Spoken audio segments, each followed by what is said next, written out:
we'll just dive in and talk through some of the ways that Daxco has pivoted with fundraising over the last year and some of the things that we've had in place that really enhance the overall fundraising experience. Like I said, we'll keep it really casual, so feel free to ask questions or we can dialogue throughout this. But one of the things that we will do during this session is we'll announce a time to send in the word changemaker on the chat. And we're doing a $500 drawing in each of our sessions. And we'll announce on Instagram about 30 minutes after the completion of the session, but feel really good about your chances. So just make sure that you enter. And that will go towards your got my chat box open. Chat box open, ready to send them.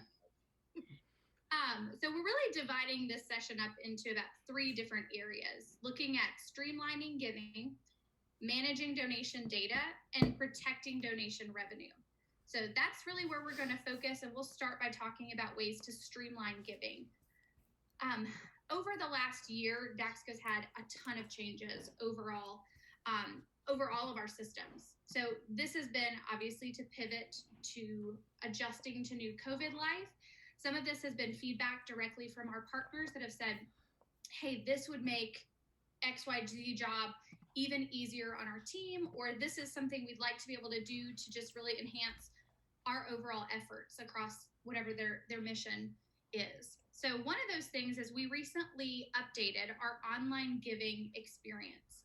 So we know that when someone is in that moment of inspiration, they've got their glass of wine, they've got their computer out, the kids are finally asleep, and they're ready to make a donation, that cannot be cumbersome. It cannot be clunky, it cannot be complicated, because oftentimes if it is, people will just abandon. And so we have revamped that. It's got a new look, buttons that are even easier to manage, so quick amounts to give and easy to select. So that's just had a really great facelift to make sure that that process is easy and that people find it very user-friendly. I am super excited about that. We used to use Daxco online giving, and then when there was some challenges, we aborted, and we use Network for Good right now for our online giving, and it's a nightmare. What are some of the biggest challenges with that solution? With Network for Good? Mm-hmm. So people assume that they're donating to the Y, which they are, but they actually get their tax receipt from Network for Good. And Network for Good cuts checks to us monthly. So people who go online and donate, let's say in January, their pledge doesn't get entered into our Daxco operations system until we get the check in February. Okay. So meanwhile, while we're still trying to solicit other donors, they show up as someone who hasn't given yet. Gotcha. So if we don't stay on top of entering pledges as they come into the platform, even though we haven't gotten the check yet, it just becomes completely cumbersome. And I am all in favor of us switching back to the Daxco fundraising, just because we already use the Daxco platform. So it's, right there. We use Daxco Engage to solicit our donors, to pull our donor information. So this is super fabulous news to me. That's awesome. Not awesome to hear that you're having challenges, but awesome to hear about some of the things that we have done that we'll talk about that directly, I guess, relate to some of the challenges that you're having today. And again, a lot of these enhancements were direct feedback from partners that said, hey, this piece is clunky for us, or this might not be working the way we need it to. And so that's something that we are excited to get those enhancement requests. Now, we can't always accommodate every single one of them, but we try to drive most of our development from direct feedback from our users. So that kind of feedback helps us improve. So excited to hear that some of the challenges you had, hopefully now, are solved with some of the new releases.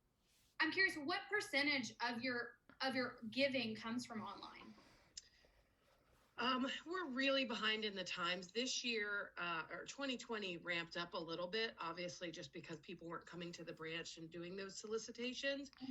And we were able to create a couple different campaigns in which to solicit, which we can still do, and it just simply links to the Daxco giving rather than the other platform. Okay. I would say right now, we're probably only 7 to 8% online giving. We have a lot of those old school folks who like to write out a check and put it in the mail. But we're really been pushing through social media, online giving. And if our biggest challenge we had with Daxco is so many people forget that they already have an account and then they create duplicate accounts. But there's a new feature you guys put in where if somebody types in their email address, it says there's already an account with this. Do you need help resetting your password? And that has been glorious as well, which has helped prevent a lot of those duplicate accounts in operations.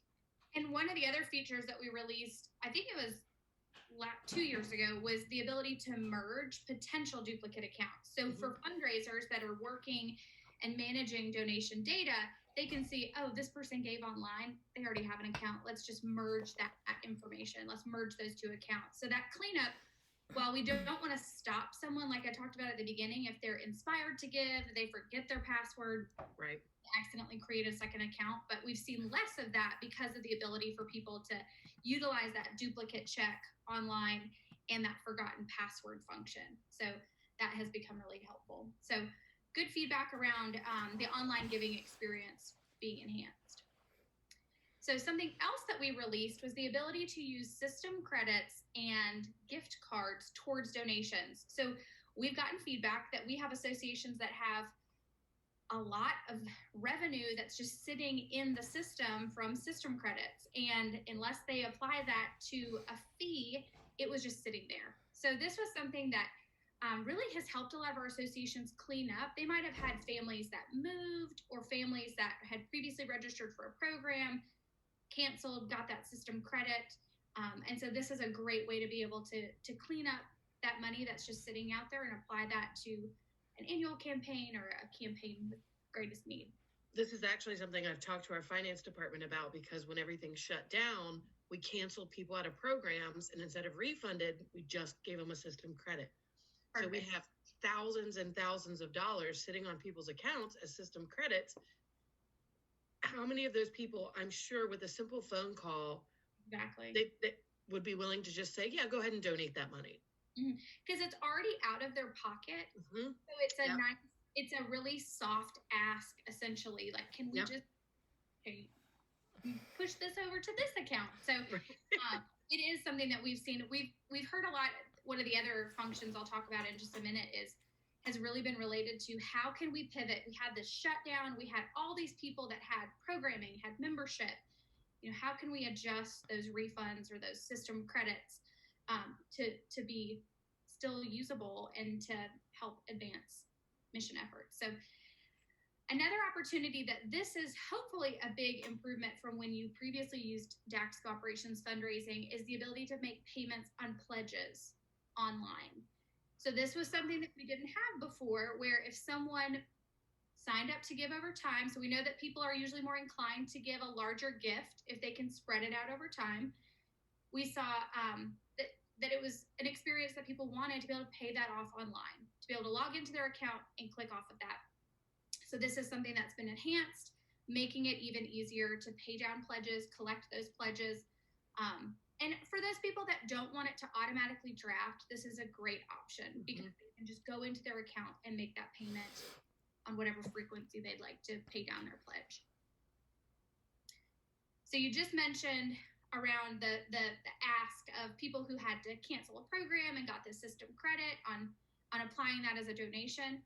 One of the other things that we saw, so across COVID, was all of the shutdown holds and terminations. So all kinds of members called in and said, I want to put my membership on hold, or I want to cancel it while the facility is closed. We had some associations that reached out and said, we have members that are actually asking if they can still pay their membership dues, but can that count as a donation instead of towards their membership? Yep. And that is such a generous perspective for those members to have. And it was also a really, again, approachable ask for associations to say, would you consider still paying your dues, but as a donation? So then it's a tax write-off. There's win-win for everybody. And so the ability to convert fees to donation was released, which really helped, again, in those efforts to try to maintain some of that fundraising revenue while people were going through facility shutdowns. And I'm curious, did y'all have any ways, you mentioned that you had some unique campaigns over 2020, anything similar to this or similar experience with? We absolutely did that. We utilized, we started to utilize that function right when you rolled it out. And then logistically, I just don't know how our finance department went from moving the money from one revenue stream to the other. That's a little above where I come in. But we did exactly that. We did videos to our members, trying to get them to stay with us, saying that they could convert their membership dues as a donation. We offered them 50% off of their dues if they stayed on as a donation, and we just added an adjustment to their membership line. And overwhelmingly, we saw a huge response from people saying, yes, go ahead and keep paying. Some people said, okay, you can take April, but put me on hold for May, because they just didn't know. Yeah. And then we've had some people continue to pay and say, I'm just not ready to come back yet, understanding that it's no longer a donation unless they effectively hold and then put that pay that money as a donation, simply because services are available now. We can't count their membership dues as a donation anymore. Okay. Now, I don't know using that feature if we could. That would have to be something I'd talk with our finance department about and see, but I jotted down that note as well, because we do have some people who still want to support the Y. But if our facilities are open and we're charging them what is a membership fee, they can't write the membership fee off as a charitable donation. It would have to be entered as a donation itself. Okay. But I mean, I think that's a fantastic feature. We had a lot of people do that with their sports registrations, things like that, convert those over to donations as well. That's great. It's always exciting and just special to hear about those different communities that were like, I mean, the Y is still going to be there when things open back up, and it's going to be more necessary than ever. So when people see that, because I think we get into a lot of those conversations with associations where a lot of members assume that membership fee is a donation. And so educating them on, well, that's what keeps the lights on, keeps the equipment running, and keeps our staff, but the donation is doing a whole other world of good. And so being able to use that as an opportunity to make sure people understand that. We've also heard really great stories about what's come from those types of conversations. So the last thing I wanted to mention was, here's just another screenshot of being able to convert those fees. So again, for those families who said, I'd like to continue making my membership donation or my membership fee, but can you convert that to a donation? Easy to see how that's managed from the account balance screen. So we're going to pivot onto a different solution, and we're going to talk quickly about Daxco Engage. So more of that streamlining the giving process. Are you familiar with the initiatives and the initiative templates?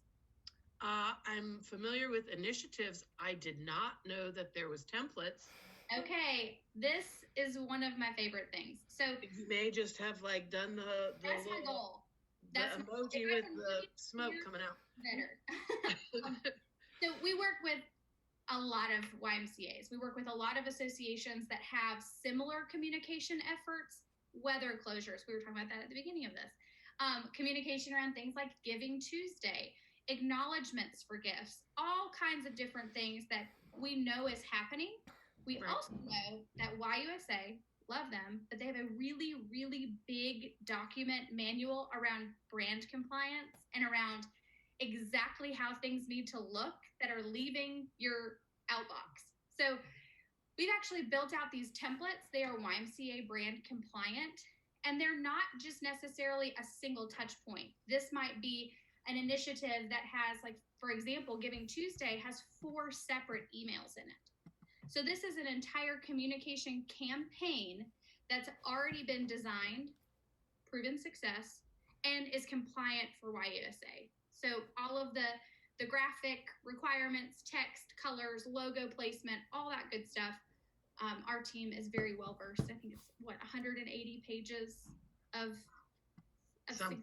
It's got to be the exact color code. You can only use this color with these 2 colors, and exactly. Is this live right now? It is. And this is just one category. So fundraising is just one category. I think that there are something like 50 something templates that are already available. And what's awesome about this is that it has suggestions around who's the audience that you should launch this for, you should push this out to. That is just a matter of a few clicks to create that group, but then this is essentially just ready to plug and play. Beautiful. So a lot of the work is done on this, which makes it really user-friendly for our partners and really effective for those communication efforts that we know most every one of our YMCA partners is doing. May I ask a question that you're probably going to answer no to, but it's okay. So when you automatically, when you're signing someone up in operations, it defaults the email to no. Is there a way to change that setting so it defaults the allow emails to yes? Because if their email is defaulted to no, they never get a single communication we send from Engage. Is that the email opt-in? I think that, let me take that, Kayla, Ann, you taking that as a follow-up, that we can touch base on that. I think that because of the way that email opt-ins work, we can't assume the yes, because then that really wouldn't be a true opt-in. Is that something that at the time, are you seeing that mostly in online joins or in-house joins? A little bit of both. Everyone is, I'm sure every branch is like this right now. Everyone is so short-staffed, and, you go through a big campaign push, and just capturing all of those people, who are already in your system, who might have enrolled years ago when we got Daxco, that it defaulted to no. We have so many people. That's how we initially started our communication when we shut down. And so many people were saying, I didn't get that. I didn't get that. I didn't get that. And then we go look at their account and notice that their default was no. Okay. So I didn't know if there was a way to have people opt out rather than opt in, or if legally people have to opt in. Let us take that as a follow-up and absolutely confirm that, because I think my gut is telling me that it defaults to that we're not going to assume that they're opting in, because that's the whole, I guess, point of an opt-in. But I do think that because of the way that, when we've converted associations onto Daxco, we do a lot of email cleanup initiatives and help try to update data like that. There may be some plans that we could share that would help to manage trying to get all those people opted in. Let us take that as a follow-up, and we can coordinate a call after this, if that's okay. Yeah, absolutely. Thank you so much. Yeah. So the templates, there are categories of templates across the board. So program communication, membership, fundraising, facility announcements. How often do you have to send an email out when the pool is closed? Like those yesterday. Exactly. So those are the kinds of things that we already have in place. So I would encourage you, if you're looking at my screen where it says initiatives, just from that drop down, you'll see initiative templates, and you can just look at all of those. A lot of really good stuff. Perfect. The other piece with really managing donations efficiently and effectively is targeting donors. Daxco Engage has a ton of really great rules. We've also added some new rules recently around specific campaign. So past donor, obviously a filter on there, but being able to include what campaign they gave to, so that you can target like Libunts giving for your annual campaign versus other types of campaigns. New rules to help manage that. And then also the donor indicator, which we'll talk about in just a moment. I just stole my own thunder because I had a whole slide for it and I just talked about it. We'll talk a little bit about managing donation data. Daxco Engage Donor Indicator is a really powerful algorithm behind the scenes that's looking at a ton of different data points. So we have a team of data scientists that really put together, with our almost 20 years of time working with YMCAs, we can see a lot of trends in the behaviors of donors, the people who don't give. What are the typical account makeups, or what is the pattern and behavior that makes someone more likely to give versus someone that's not so likely to give? So that indicator is something that nobody else is able to provide based on the amount of data we have on YMCA donors. So I highly encourage you to utilize that to really target the people that are most likely to give. And then taking a different approach for the people who may not be as likely, of trying to position opportunities to give in a different way. One of the other ways that managing donation data has changed is what we call conversion analytics. So this goes back to having that direct integration between the operating side and the CRM, or the communication side.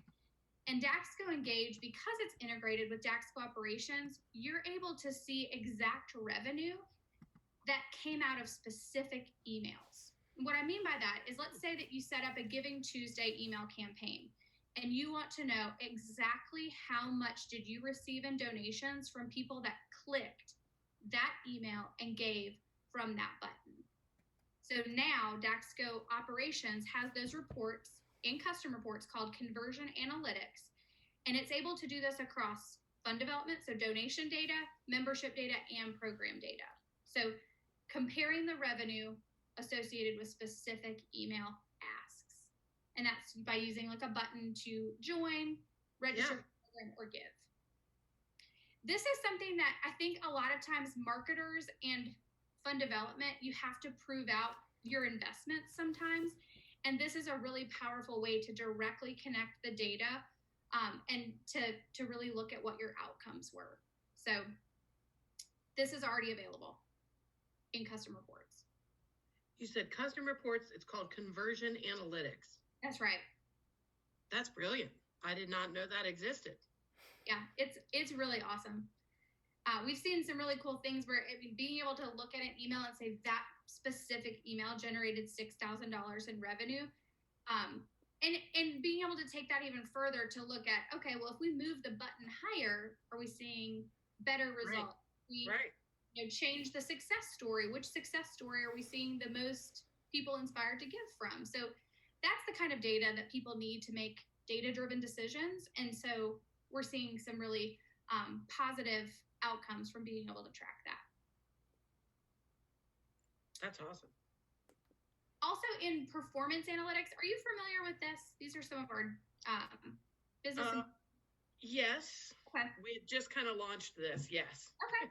Well, we've actually recently released some fundraising data on those. And my favorite thing, and what we get a lot of feedback around performance analytics, is that associations love the ability to see, okay, we can see our data and how we're growing or if we're not growing, but being able to compare that to like associations, because you might be growing at 4% in membership sales, but is that good compared to some of your peers? Is that not quite enough? So being able to see that with like associations, so by revenue size, by number of branches, or even by region, again, it goes back to making decisions based on actual data.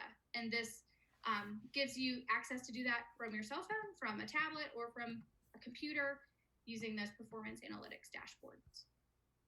So I'm excited to hear y'all just launch this, because this will be exciting to dig into more. But just like any of these tools, if you need to dig a little bit deeper or want to spend time with someone on our team of learning, like, how should I be using this? Sure. We'd be happy to set up a conversation to do that. That's amazing. Thank you so much. The last section we'll talk about with our few remaining minutes is protecting donation revenue. So once you secure donations, especially with online giving or electronic giving, the gains model for payment processing that we offer is our integrated payment processing. So there are other options out there that are not integrated that we've seen in the past. Most of our partners are using our integrated solution, but there's a lot of benefits with that. Having it integrated obviously helps with single point of contact. You know, the Daxco team, they have access to see the transaction from start to finish to be able to help support. That I've seen so many frustrated experiences when maybe a customer, a member, or a donor has an issue with their payment, but if you can't see where it went or what happened to it because it's in the hands of a different payment processor, how can you support them or answer their questions? And so having that insight and that end-to-end visibility really helps to better support your members and donors. Next day funding, that's obviously a benefit to get those funds in your bank account quicker than with other solutions out there that are not integrated. And then my favorite piece of this, and the one that I think makes a really tremendous impact for our partners, is the proactive credit card account updater. So what's interesting is when this whole payment process was announced, and this proactive card updater service was included in it, we actually saw a decrease in terminations. And the reason for that is because when you call a member or a donor and say, hey, just want to let you know your card expired, the first thing that oftentimes, I think it was like a third of these calls, the person says, oh, well, I've got you on the phone. Can I just go ahead and terminate? Because I didn't even realize I was being drafted the last 3 months. Yep. So that we call a trigger event. And that we want to avoid that because we want to make sure that that service is uninterrupted, that that person's experience is seamless and flawless. And by doing the proactive card updating, that really becomes a service to your members. They don't have to go call, they don't have to go online and update their card. Through those major card brands, we are going in and updating those cards proactively before the decline happens. So once we've got those payments in a system, obviously we want to protect them, and that's a really important way to do that. Any questions about functionality or any of the tools that we've talked through? No, I mean, I just learned about a lot of new features that I didn't even know existed, and I actually considered myself to be pretty well versed in DAXCO. There's a lot of people in our association that ask me, how do I do this or how do I do that? And so my mind was just blown with some of the new stuff I learned. So now I feel even smarter. Well, hey, that was our goal. I've been at DAXCO almost 10 years, and I still feel like there are times where I'm like, wait, it does that now? Oh, great. It's just like those aha moments. I feel like they don't stop for me either. Yeah, absolutely. Our last just plug is that we wanted to invite you to book some time with our team. We're going to be doing a drawing for a 6-month free trial of our virtual fundraising tool. Have you heard at all about our virtual assistant or our virtual intern? I have not, no. Okay, so mind-blowing is about to take place. The virtual assistant is actually artificial intelligence. So the best way to explain this is you've probably had interactions in your inbox where you maybe have had someone reach out to you. You might have staff that are trying to maybe sell memberships to prospects or people that have gone on tours, and you're trying to reach out and engage them, invite them to come in and join. And that probably takes a lot of effort. You might have sent a couple of emails to those folks. They maybe didn't respond. And at that point, it's kind of like, I still want to keep emailing them. I've got other things on my to-do list or other tasks I need to take care of. So usually we abandon those leads. With the virtual assistant, we've learned that it takes usually between 7 and 10 attempts to engage someone in a conversation. So I'm sure that you have experiences where you've emailed someone over and over again and they haven't responded. And oftentimes it's hard to stay polite and stay positive and persistent when that happens because it's frustrating. With using artificial intelligence, it takes that piece out. So we've got our virtual assistant that you would then identify who are the people we want to target for this particular conversation. For an example, you might want to target people who gave to your annual campaign last year to encourage them to give again. Or even with major donors, encouraging to have a conversation with someone on your board or somebody on your fundraising team. The virtual assistant does that legwork of attempting to engage. And then when that prospect or that potential donor responds in a way that says, yeah, I'm ready to have a conversation, or yes, I'd like more information, that handoff takes place to one of your staff. So we continue to hear over the last year that staffing numbers have obviously changed. There's not as many people to do the job, but the work is still there. So using something like this helps take a lot of that work that was time consuming out and then utilizes your staff to do what they do best, which is to tell the why story, to close that opportunity, to sell that membership, to close that donation, to receive it, And so that's really where this virtual fundraising intern component comes in to help manage that. And we've got that virtual assistant that works across other departments as well, so across membership or program upsell and things like that. But this is something that I would love to encourage you to spend some time just hearing about from our team. It's a really powerful tool, and we've been excited to see the way it's impacted a lot of our YMCA partners.